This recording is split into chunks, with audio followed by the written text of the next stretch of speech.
মালপোয়া recipe. এই আমি ডালপুরি রুটির আকারে বেলে বেলে নিয়ে ছেঁকে ছেঁকে লাউজের মতো কেটে নিয়েছি। শাড়ি কিচেনে সবাইকে স্বাগত বন্ধুরা। আমি তৈরি করতে চলেছি মালপোয়া। তো আজকে দোলের দিন বন্ধুরা, আমার কর্মস্থলে থাকাকালীন আমি ওখানে সবাই তৈরি করতো, আমিও তৈরি করতাম। তা আজ আমি দোলের দিন একটু মালপোয়া তৈরি করছি।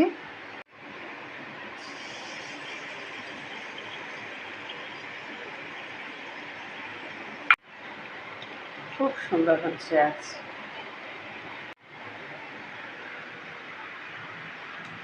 পুরোটা রেডি হয়ে গেছে।